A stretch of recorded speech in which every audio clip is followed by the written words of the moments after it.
Hey guys, I am at Brant Cochran, which has Portland Barrel Company on the edge of it, but this is their building in Portland, Maine, and I'm here with Steve Ferguson, Barry Worthing, and Ryan is behind the camera. I got Samson with, and we're gonna do a little tour of their building, so come with us. We're gonna be recording this whole thing and the conversations that will come about as we get the tour as well. But what are we standing in right here? So welcome. This is the original metal shop. This is where the first Brant Cochran Axe was made. It's now our showroom, but this is where we first had a small chili forge, right? Yep. We didn't even have the other forge at that point. And then we had a small 25-ton hammer, a 25-ton press, and then a 25-pound hammer. Cool. And that was it, and an anvil, pretty much. So it's a lot cleaner in here than it was. Oh, yeah. It took a while to clean this and be able to paint the floors and the walls. So awesome. We're having the Axe and Tool tomorrow, so we're kind of gearing up for hopefully selling a bunch of stuff tomorrow. Yeah, so that's an event that they host every year here that is happening tomorrow on October 12th, which will be passed by the time that this video goes live. But it is an annual thing. Is this your third year? Third year here, probably. Third year here, I think. Yeah. They Axe and Tool probably a couple of years before that, and then COVID messed it up for a couple I of suppose years. there's all that, yeah. So, but, so a bunch of axe enthusiasts from this region and Pennsylvania. And apparently Wisconsin. Yeah. So all come to this, and it's this is my first year attending, so it'll be pretty fun. Yep. So this is you got this kind of set up for the guys to come and look around and open their wallets, right? And open their wallets, yeah. Right. I like it. So, Cool. yeah, okay, moving along. I think we're just going to go backwards. We're going backwards? Yeah, backwards in time. Backwards in terms of assembly. Okay. Right. So now we're in the room where we do all the finishing. So once the axes are hafted, sharpened, they come into this room. They get 2 coats of linseed oil, and then we wait a day or two and put a coat of linseed and beeswax combination, which we make up. And we use a heat gun to really melt that stuff in to the handle. And that's kind of our final coat. And then from there... So as far as finishing goes, this is not, you're not handling it, like putting a handle on the axe. This is just like... At this stage, it's already hung, it's already sharp. Yeah, this is just fit and finish at the end. Yeah. And then after they're waxed, they go into the next room, which is the shipping room. Okay. So, but at this point, they're pretty much ready to go. In the finishing room, they get a sheath. We do a kind of a final cleaning. What happens sometimes with these heads is we get a film that comes on here that's like a waxy film somehow. And so we clean them off. We really do a nice job of cleaning them off. People wait a long time for these, and they pay a lot of money. So we want them to be perfect. You don't want them to get a greasy axe. No, right. So, cool. What is sharpening? So this is it's a wet wheel. Very slow moving machine. Okay. This is the pan that has water and it goes underneath, and we have a jig, this thing, that puts the exact angle onto it, which I think is 22.5 degrees. Yeah. We were kind of doing it by hand, and there were so many people that had so many different ideas of what the bevel would be. They weren't coming out consistently. You can't eyeball. Yeah, you can't eyeball across different people. Yeah. I like this. Yeah. Where'd that I come wonder from? where that came Must be from. a bevel gauge. Yeah. And then this is the strop side. Cool. Yeah, it's a real simple machine. Yeah, exactly. Yeah, straightforward. But what it does is it just standardizes all the beveling. Yeah. You know, and if you got some crazy axe junkie that wants to put their own bevel, God bless. You know? But we just do a standard because that's a question we get. What's your bevel? I think that's the Forest Service spec is 22.5. Yeah. What do 22.5. What do you do? Pretty sure 22.5 on here. That's a standard one. Yeah. What do I do? It depends on the axe, really. Okay. That's a strong universal. Yeah, right. Council Tool, all their premium stuff is a 25-degree flat grind. Okay. So, it's in there. Yeah. Now, anything wider than that is, getting into like splitting right. And anything thinner than that, you hit a knot and it might chip. So right, exactly. 22.5 is perfect. Yeah. Yeah, and I've used your guys' axes now for since we've been carrying them. Yeah. So 3 or 4 years, and they've been great. And What have you done for sharpening, or what have you done for? I take a stone to it, sharpening puck. Yep. Just the same as the pucks you guys sell from Baryonyx, and they are. You know, it's like once the bevel's set on the new axe, it's easy to keep it that way. Exactly. You don't sharpen it, you keep it sharp. Yeah. Right. Yeah. It's when you find an axe in a barn that some guy has had for 50 years.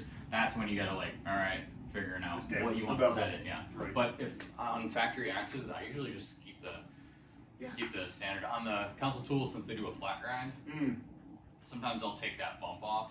That is there with a file just to make it more of a convex grind. Yeah. So that's what I prefer. Yep. And then from here is the shipping. This is where it comes into here to get boxed up. So what happens is all this stuff right now is ready to be wiped down, and then we put a sheath on it. We put a maker card on it. I don't know if we have any currently, but With the little tie. Oh, that. Yep. Yeah, a card that whoever the maker signs, so that goes sign with the little axe. thing, and kegs is be careful now. Right. Yeah, they have their own little card. Yeah. And then each one gets wrapped individually in craft paper. Yeah. And then boxed up. So. Yeah. And this is also your kind of your tool room. Yeah, well, this was the original hafting room. So these holes actually were very nice to, when we would redo axes. You know, you put these in. We had these jigs that you could pound the. So you work get the handle out. Yeah, That's a great idea. Come look at this. I forget. It's simple. It's so simple. This is, I'm doing the Axetober series right now on YouTube, and my issue has been, you lose the head drops on the ground. And the other ones, the insert went in. It stood about 6-8 inches above, and we had this heavy rubber around the perimeter of it, so that the head was protected. And then you would we had a drift knocker, a knocking drift to knock out those handles once we drilled out the old wedge. Sweet. Yeah, that's awesome. Yeah, there was an insert that went in here, like Barry said, it had rubber. It was a little more narrow, and you could set the axe in. And with the handle would just go in and bounce, and you could just pull it out. Yeah, like a like a vending machine for the handle. Exactly. Right. I'm gonna do this on my workbench. Yeah. Chainsaw hole in the top of it. Yep. And I forget where our insert should be somewhere. But You should put, if you have it around, you should put it on there for the weekend. Show guys. Well, it may have evaporated. Yeah, when it got repurposed. So, you and I are gonna stand closer. Oh yeah. That's the secret. I keep moving closer to you. But Yeah. I'm not trying to be, hit on you. Yeah, I'm not trying to hit on you. I just want you to pick up your voice. Yeah. I want. And then this is the office. It's still the office. A We framed also box. called the clean room. The clean room. It's semi-clean. Quasi-clean. But we kind of built it to look like a storefront, like an old time. Yeah. Kind of put up the shakes and whatnot. And you got to keep the door closed so the clean room stays Yeah, clean, guys. Mostly, it yes. still does find its way in here, but this is where we drink beer and scotch and Work on that laptop. Well, Share the laptop. This is Mark's station. You know, he doesn't have a workbench. He has He has a a desk. desk. And Mark's in Scotland. Yeah. Well, He just got home. He just got home. Just so home. Mark's back. But Mark won't be here. No. Because he I don't just got think back from till Scotland. Thanksgiving-ish, really. Yeah. But anyways, we have the internet and all that stuff, and Yeah. just where we run over all the shit. It's quieter in here. Yeah, exactly. And then we have some history kind of stuff in here. We have a bunch of older axes, like let's see. Maybe they're all in that other room now. Yeah, the double bed is, and one of the wedges. Oh yeah. we have a Oh, yeah. He bought that when we first started. Some old Hudson Bays right there. I see. Yeah. Well, I don't know if we'll put that in. We'll talk about that off camera. Maybe. Yeah. They've got some cool old Hudson Bays in here, but, they're all old. Yeah. They're all vintage. Right. Yeah. So, I'm trying to think of anything else in here. That's pretty much. Yeah. That's the office. But- we got a liquor locker. Liquor locker with an axe handle on it. No, it's getting. Just a splash Well back. below the panic line. That'll be gone by tomorrow. Oh, there we got go. some Glenfiddich. There you go. Put it in there. I don't know. It might be too tall. Is it? No, perfect. Perfect. There we go. Yeah. We used to call it the medicine cabinet. Yeah. So, There you go. Sweet. anyways. Sweet. Yep. And up here before we went live Yes. on this video, these are all old handle patterns that they acquired with a copy. An over lathe that came out of a barn in Wisconsin. Yeah. And then we also have oars up here. Yep. And what else? Baseball bat. Baseball bats, yeah. Yeah, a lot of the companies that turned, handles back then were turning handles for a lot of different industries, not just axes. Yeah. Now we think about axes, but honestly, the majority of copy lathes that are still in existence and still being used are not making axe handles. They're making gun stocks or table legs or parts for things, not necessarily just axe handles. Yeah. We just think of axe handles because we're the axe guys. Yeah. Right. So yeah, it's pretty neat, the different patterns and stuff. Yeah. This looks like, and I got a 30-inch version of this off of eBay back in 2018, and that's what started our 30C. And this is the 36-inch version of that, or looks to be the 36-inch version of that. Cast steel. Yes. Took a lot of interesting modifications to make it fit into a modern machine, but it's a great handle. You got the scroll knob in the end. Yep. So yeah, I'm excited to talk handles all weekend. I'll tell you that. Do we want to look from the bay door into Keg's Yeah, side? you That wanna way do it's that? easier to. Now we'll go to the beginning. Thought the forge would be off.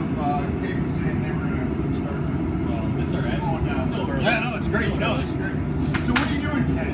I'm straightening right now. Okay. So I'm working on a bunch of rough forged axes that have been ground out to like a larger version of the finished pattern, aligning everything to the eye. We're gonna have to say that one more time. You're good. I might. No use my worries. mic. Yeah, so I'm taking.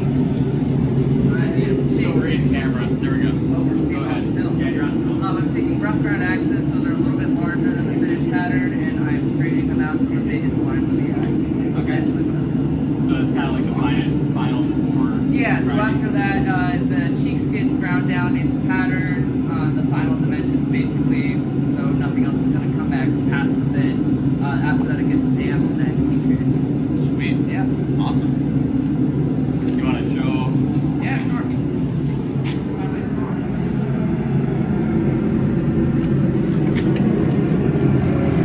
My fresh one. I'm going to throw the drift in there.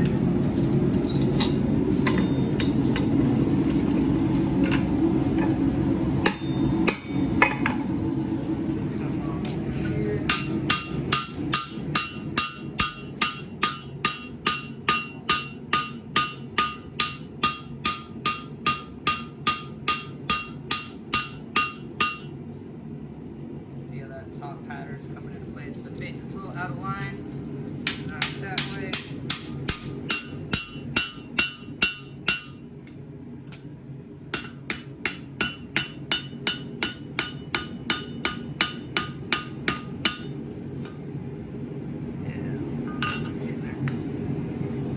And you've done enough of these that you're kind of, what they, Yeah, at this point, I could do this in my sleep. you know what kind of you want it to look like. Right, exactly. Yeah, and after you lose a certain amount of heat, you're not really going to move too much more material. So that's straightening. Cool. Just do that over and over and over again. Do you want to, I'm going to take your mic. Yeah. I'll let them tour us. Yeah. I'm going to put this on you first. Usually, make sure it doesn't touch your.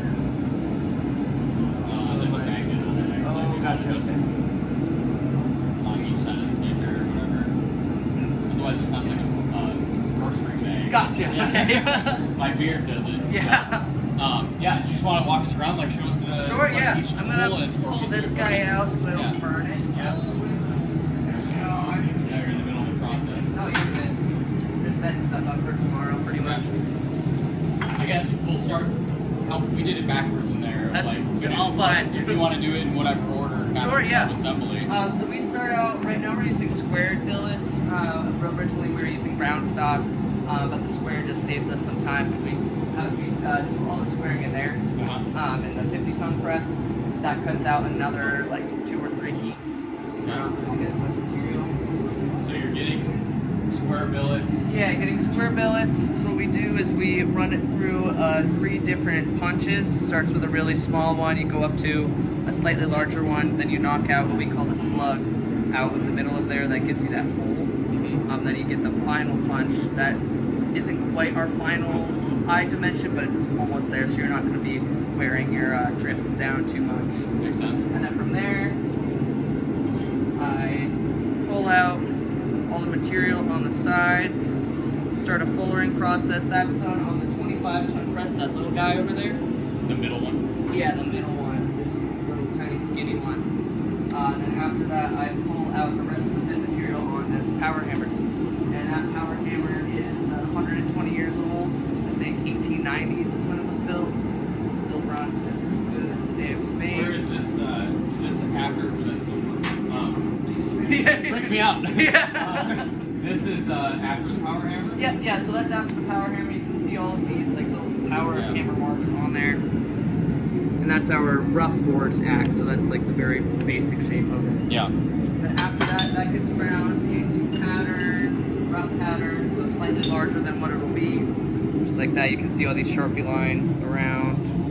So that gives us some extra wiggle room when we're doing the final grind. And what are you grinding that on? We are grinding that on this big, huge grinder over here. Don't remember the company, we call it Goliath. It's big. Yeah, it's really big, really loud. We do that on a 36 grit belt, 6 inches wide, so we have plenty of material to get everything nice and flat. Yeah. These smaller grinders are used more for finish grinding and the polishing and sharpening process. And Scotch Brite on this one. This is the weakest one, so we leave it for Scotch Brite. Yeah. Yeah. Then from there, someone will grind them out, grind all the cheeks down to something that looks like this. So we polish all of that so we can get a nice scale build up. That's where we get that line at the finish axis. Where this part is black and then right, this part is shiny. If this is still on the 36 grit, a lot of the times the scale will like fall off. You'll get that weird striation pattern. That goes back into the forge. We stamp it on our shuttle hammer. Usually do the date stamp, an initial stamp for whoever forged the thing. So it's either me or Ed for the most part, and whatever company stamp we're going to be doing this up. And that cools down a little bit, and then we throw it in our heat treating ovens.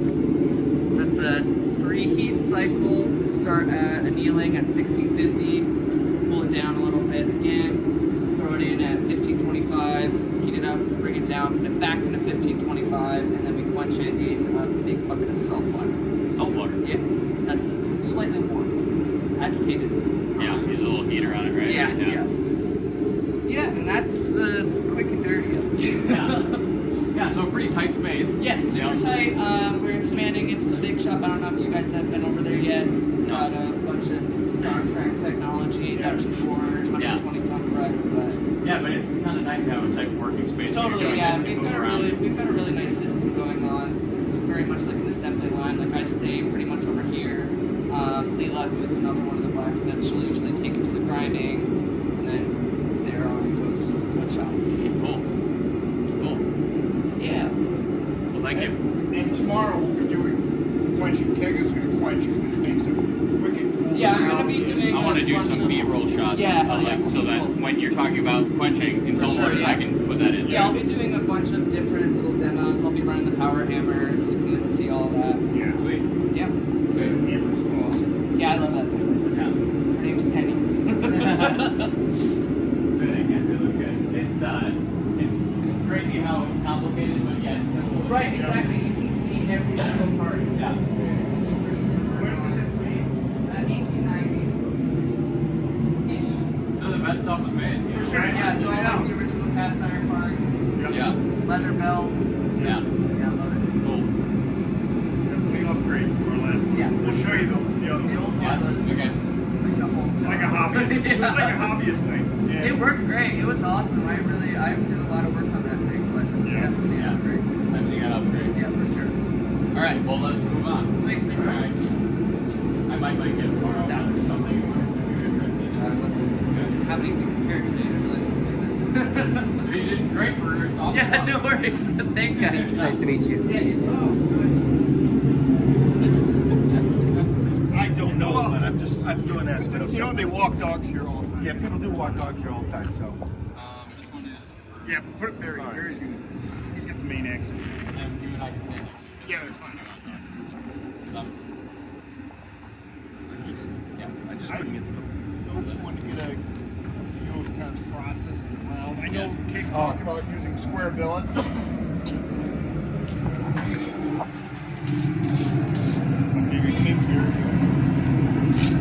Yeah, we had started with the round stock. The distributor would cut it from their 22-foot length to our dimensions length. Yeah. Because it was easy to get. Yeah. Cheap, we could get quantity that we can manage. That's what we used to have. And now we're getting this plate cut steel in the right dimension. So it's obviously the roll steel is plate cut, plasma cut plate, I should say. Yeah. And now that, of course, at the same time, now it's just a punch. Yeah. This is 1050. That's 1050. No, that's 1045. 1045 in the plate. Yeah. But you know, heat treat wise. Oh yeah. No, yeah. It's high carbon steel. It didn't change our process by changing that little bit. The size. Yeah. Yeah. Okay. Yeah. All right. And you're moving. Yeah, we go to the Hafting room, Steve, and then right from there.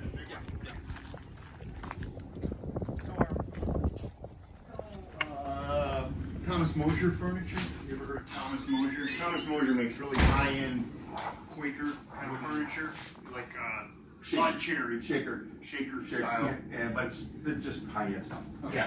Anyway, she was working for them. During the pandemic. Jen, so one of the Hafters, one of the woodworkers. Anyway, she is kind of a cabinet maker by trade. Second career. Second career, she owned and ran a Ben & Jerry's with her partner, Michelle, for, I don't know, 20 years in 22 Seattle. plus years. And then moved back east Yeah. to do the woodworking yeah. thing. So So this is a kind of her retirement gig-ish, you know. Wow. And anyway, so she built all these benches, these are nice. So this is where all the hafting happens. Yeah, this is where the hafting happens. We started on shave horses, pretty much exclusively, and now the shave horses are not used at all. It's all just turn this baby on and people run these through, and that's how they're done. Yeah. I don't even think we use raw knives anymore. yeah, and partly that's really because for our axes, the eye is much more uniform now than it was 3 years ago. Yep. And so the handle design, which is ours, now fits better. It's close. Yeah. Less work to make it fit. Yeah. Like I came in Sunday to have the deer go to push an order through, and I used the sander exclusively. It took me 15 minutes to put a handle on it. So one thing, pre-COVID, I was doing 30 trade shows a year, and during those trade shows, I was stopping by guys' shops. I knew they had a trade show, and they'd be, hey, you gotta come by and see my axe shop. It's just in the backyard of this guy's. And the internet would hate to hear this, but like most people are hanging with some sort of sander. Right. Like they're not using rasp. Smoke Yeah, shades. It doesn't matter, does it?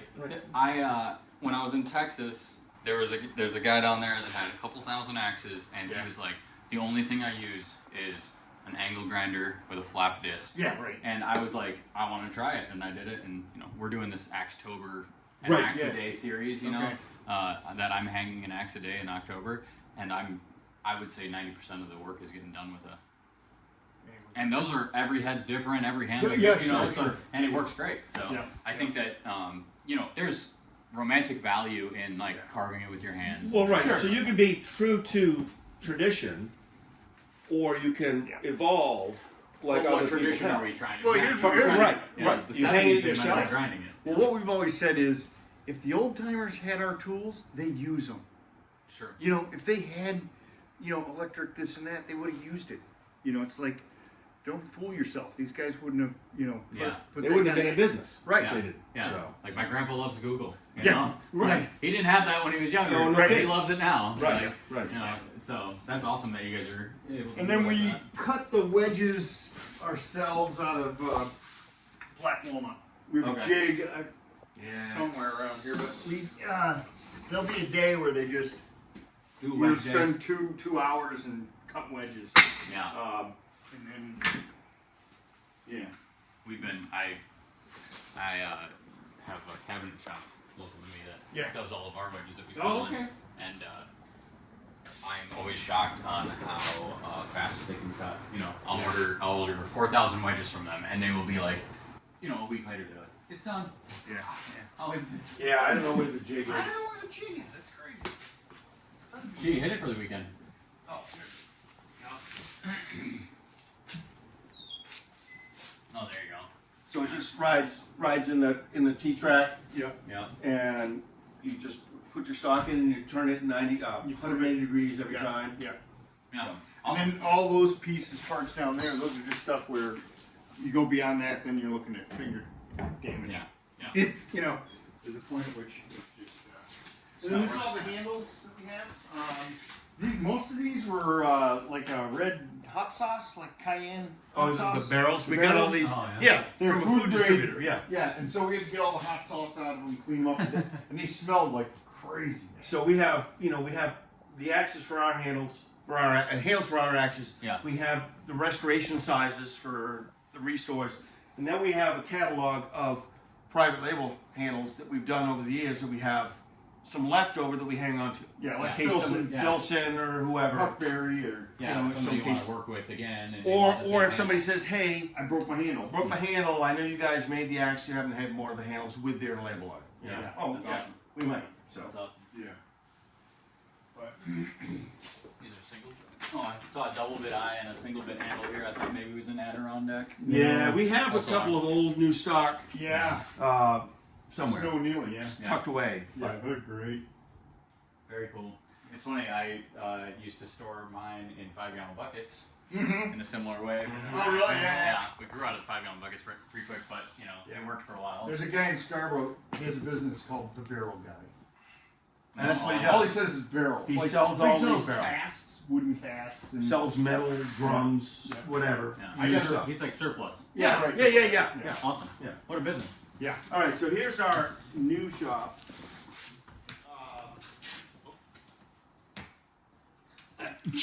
I never even saw that. What was that? That's my sticker. Oh, all right. So new shop here. They call it four side. Four side because the river, Four river- four rivers there. Yeah. So they call it just the four side shop. This half of it is really going to be quasi our wood shop Workshop. for construction, carpentry, and Jen has her own maker space here, which when she doesn't need it, we'll offer it to somebody else. I see. Like a flex space. It's a flex space. You know, it's a nod to what we started in a maker space. So we want to be able to share that with others in the future. That makes sense. What was this before you guys took It it was over? called Green Care. It was a bunch of landscapers. Yeah. And this is more space than we needed, but when it came online and the landscapers Connected moved, to your building. And it's all part yeah, of it's like, you know, the price to move stuff from there to there is different than from here to across town. So Right. it Yeah. just makes sense. Yeah, for sure. And who knows? We could grow into it, you know. Yeah. Yeah. I mean, no one ever regrets getting a bigger building. No, and you know, eventually maybe we'll have, what you'll see now is a line for the cruiser with the new equipment, but we can replicate that for the Dirigo over here, and then that becomes the experimental lab. For like the Right, custom for the stuff. one-offs, Exactly. the customs, Trying out. Right. Exactly. You just keep Ed in there, Yeah. and he Yeah. just do his wizard brain. Right, exactly, And- exactly. Yeah, it makes But, sense. so what we've got here, this is our induction forge. So this is the forge. Mm-hmm. So the heating happens here. This is the electrical controller. This can operate 3 others of this size. Yeah. And then the chiller that runs the whole unit is here. And the pumps button. So that's the chiller that keeps that operating temperature of those coils at Without 70 melting degrees. So that's circulating at 70-degree water all the time that's on. Here, come on in. And then there's some pumps in there. The pumps actually run the presses. the presses, the hydraulic presses. That's the pump. Yep, Yeah. for the hydraulic Yeah, press. yeah. And it's nice because you can then, let's say you had another press that did another job, you don't have to have a pump for every press. You could just change it over when you're using that press. Yeah, that makes sense. They're interchangeable. So, And Full Ironworks built these for Yes. you? They did, yeah. Yeah. So this is one that they repurposed. It's 120 ton. yeah, 120. And this one is different because this is stationary. comes up. So hence the Having it be a little because higher. yeah. And so this has 4 different functions in it. So you've got a 4-ring, and Taper plate. a taper plate there, and then this one is our punch station. Just dedicated to punching. Just punches. So that hot dog goes in, and twice, one way, flip it over, another way, then you get the whole heat. And then this is in process right now. Eventually, a clipper die where we'll be able to clip off the excess from rough forging to reduce that grinding, the rough grinding. Yeah, when Keg said rough grinding, it's to get this shape. It's basically you take a Sharpie and go around it, and you just grind to the perimeter of this, whereas the clipper die will just go to chunks. But eventually, we'll get to that point. It'll just cut off that excess to a point. So, still leaving you the line, right? So you can grind to the line and then go from there. But it saves you on time. Exactly. Well, and just the grinding is really the soul sucking part of the job. It's hard on your back. I mean, it's still the human touch of it. Yeah. But we can reduce the strain on that. Yeah, you don't need it. The human touch doesn't need to be for 10 hours a day every day. Right. It can be for a couple hours a day. every day. Yeah. And then this is just a different grinding station, just like over there we have a second, what we call Goliath. And Wizard Ed made his own little Scotch-Brite machine. I don't know, out of baling wire and wood. Yeah. But anyways, the reason he did this is because our only Scotch-Brites are 2 inches wide. He wanted to get a more even. So you can use the whole surface, the bit so you put surface the whole there. thing so, on versus having to go back and forth and Yeah. get a little more uniform kind of shine to it. Also talk to him about that. Yeah. I just picked up a drum sander that has a Scotch-Brite attachment that might fit on that. and I think he turned this himself. Yeah, he turned them drum. And then wooden glued. drum. And glued Oh, the yeah. strip. Right on. Yeah. Yeah, that's awesome. And then he welded this. Hey, it's got an e-stop. Yeah. It's got an e-stop. It's Safety stacked up. first, man. Yeah. Well, and he did that, and this one he's got the same thing. Yeah. We're trying to institute some safety, Yeah. which includes this knee wall that he built, because that is some scary power over there. It's like 480 and. Yeah. Yeah, you don't God want knows something what- getting launched into that. Yeah, right. Yeah. Yeah. So that's. That's it. And you've got it. tour. The rail crane It's not functional. doesn't work, but We're gonna but get at it least to the work. beam Yeah, you does. can get it working. Yeah. Mark's dream is to have a fridge, and then you get a beer, and you get a can of beer and bring it over to He somebody. really didn't grow up since college, has he? No. No. Yeah. College, he, He's What's like, the point of then that? you get beer, and you can bring a beer with a 20 ton. I can hear him saying it. Yeah. Yeah. With a 20 ton. He's like, while they're forging, we can deliver them a fridge Right. of beer. Yeah. But yeah, this whole building, the power here, the amount of power on this point is from the shipyards in the World War II era. What was this building originally? Well, this building itself is not, but Okay. GE was here after the shipyards, and other industrial places have been here. So the power, the crazy amount of power is here just because all of we're all doing that. is reducing power. Right. Constantly. Right. There's just so Right. much. I mean, this whole bus bar runs along here. This 480 that runs along there, and you just these boxes go in and they add a fuse and reduce it down to whatever you need. Yeah. So now you're down to 220 here. Way more power than you'll ever need. Oh, Right. way Is more. this the original power hammer? Yeah, that's the old tire hammer. So that was a kit, like a workshop weekend, and you Okay. went and this guy made these kits. Oh yeah, with the tire on the Yeah, top, with tires. You had this stuff built together, and you built that during your weekend. And when you put this down, Workshop. what it does is it just. Contacts. Yeah. Yeah. Motor up. Yeah. And actually, is this a second tire? That No. looks like a spare. I don't think it's. I think a it's spare the out of a original. certain car that had a spare that didn't have air in it. This is like solid Oh, rubber. right. like the Yeah. like And I the. forget the name. Ed knows the name of the car manufacturer that did this for a while, Oh, and that's okay. where they got these from. But one of the problems with this is we were using it so much it was wearing it down, and it was the contact. Yeah, would break. it's more a hobbyist. It is yeah, hobbyist, Yeah, yeah. it's It's like not- for it's somebody not who something- wants one in their garage Yeah. for a budget. And that was online from 2017 until what? I don't know. This winter. Yeah, this winter. This winter. So 24 and going 6 days a week. Yeah. You know, That's awesome. So and we got it from a friend of ours, Matt O'Brien. And so we got to get it fixed before we give it back to him. Awesome. Did you? When did you start building out the space? January. Yeah, maybe. So this year's been this year's project. Yeah. Yeah. And when do you plan on like being in here at full capacity? Who knows? Who knows? I mean, as it happens. As it happens. I mean, I think we've learned. Well, we're learning. We're learning that you can have a plan, but the factors that you can't control are going to really drive the timeline for that. And so, you know, like all the work we do with the university to develop the new processes, then we had the manufacturing of the machines by which not a small again, feat. nothing takes that quick. You know, That's nothing not a small exists. feat to design machines Right. specifically Well, for then you. all the dies that were designed by us in Colon Works, then Ed starts using them and go, no, it's not quite right. So then they get kind of tweaking. So a little bit. there's a theory, and then there's a practical, and then Ed's created the practical part of it to make it. Right. Yeah. But we have taken our production, I think on average, up about 20 a week now, Yeah. give or take. Yeah. Which is kind of on par for what we wanted to do about this time of year. Yeah.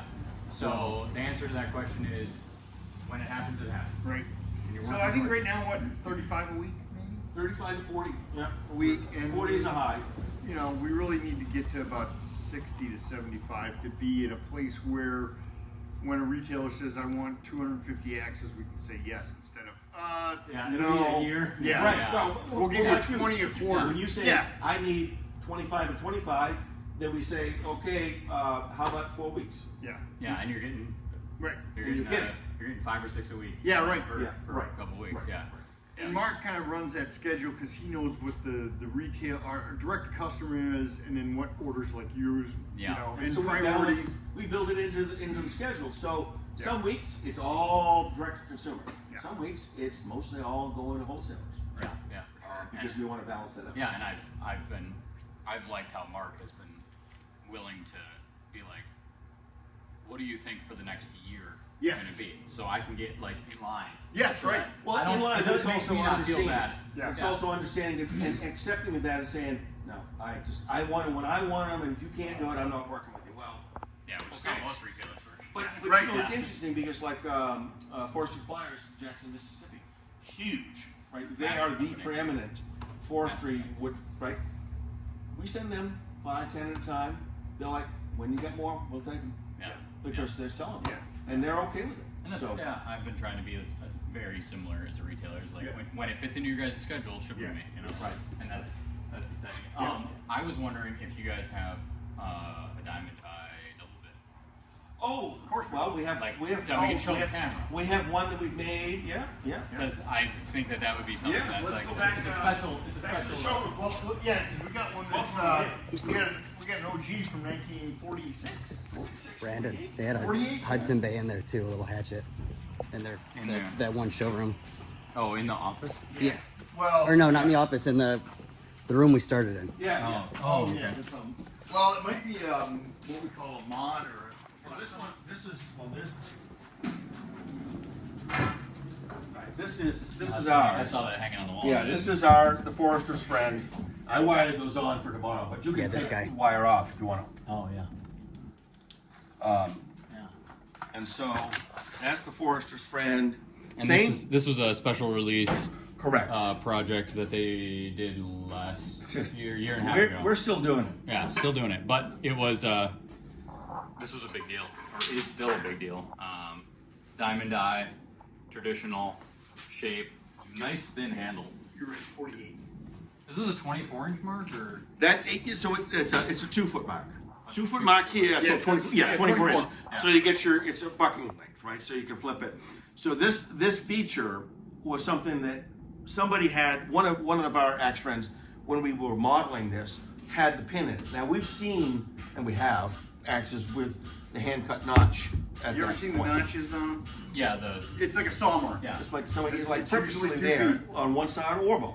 But so this is one made by Emerson Stevens Yep. in 48. Yeah. Now that's obviously not a cruiser. Kind of full size and then the Right. cruiser, but inspiration came from. Yeah. Yes, this yes. axe, Well, you it's know. main. It's the Yeah. main winch. Yeah.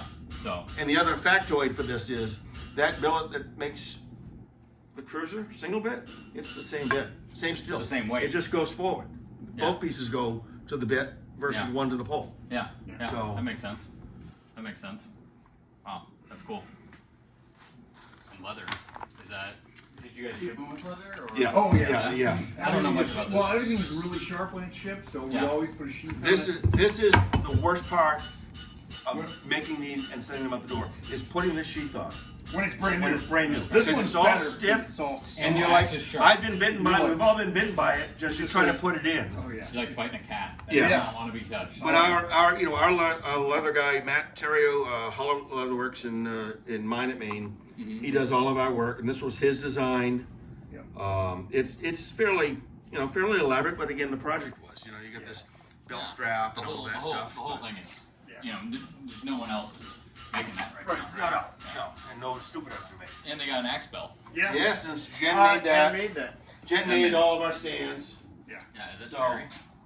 Cherry? And that's cherry. Yeah. Yeah. Mark said the next one she can make it out of pine. Are these custom one-offs? Yeah, They are. those are the one-offs. So what'll happen is they'll be working on an axe or just bored making the same old thing and just design their own kind of axes. But really, what People love happens, like a Durago, let's say it's undersized at a spec point, like, okay, but wait a can minute, make you're something so to do. far along in it, Yeah. it's not. Yeah, you get That was so a lot of much value money. added. And the Smith wants to have fun because Well, right. so Leela does this, and we've sold It's Mark's these daughter who a does lot. all these. All the custom stuff, all the knives is Mark's daughter, And Leela. and part of it was when we started doing it was 20 weeks out, we go to a show, we can sell you a promise, but you can take something home we made today, one-off, and people were okay with that. And she's making the bottle openers.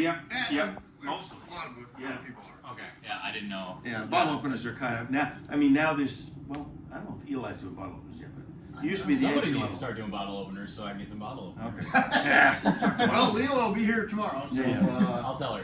I'll be Yeah. like, you gotta crack down on the bottle openers. I keep getting emails. I made a run of them this summer. Yeah. So. Yeah, those are interestingly enough, it's like with us. Are we putting your logo on it? No, no, Oh, you're okay. okay. But it's like there's folks that come to the website looking at Brant Cochran stuff. They type in Brant Cochran. This is sold out and this is sold out because we're. Well, I'll doing get a batches. bottle opener. Yeah, I'll grab a bottle opener, Right. and it's cool if you're Yeah. an axe guy. Yeah. Also, it still supports me. It still supports Brant Right. Cochran. Yeah. It's like the mission of what they're doing. Yeah, the origin of that was when we did an Indiegogo to fund our 25-ton press when we started in this space. And I think if you gave $100, you got a bottle opener. And The bottle openers cost us more than $100 in time just to yeah, make them. we made them made out them of by bar hand. stock, and it took forever. It's And like a it was disaster. just Oh, it was awful. So we've got some stuff plasma cut now that it is shaped somewhat closer to it, And the hole is already cut Oh, out. yeah. Yeah. So really, the forging is done. it's still done. It's mild You steel. gotta dimple it. But Yeah, the dimple all and that all that stuff is Yeah. And you're still grinding and putting the stamp Well, now on it. that I know that, I'm definitely gonna be like, hey. Yeah. Secret. It's Yeah, Mark's, Leela Mark's can daughter. grind out. She'd probably do about 20 in the morning. Yeah. Yeah, Get 'em you done. start tomorrow. Yeah, right. That's funny. So- Yeah, so, cool. Well, we're gonna, we'll probably add to the tail end of this video in the, throughout the, Yeah. tomorrow as there's stuff going on and all of that. And maybe we can pull each other, I pull one of you guys aside or Yeah, pull well, you yeah, guys yeah, aside randomly and we can shoot something extra. But, Yep. for now, thanks for the tour. Yeah, it was great. Thank you. Yeah, Cool. Yeah. Thanks for having me out. yeah.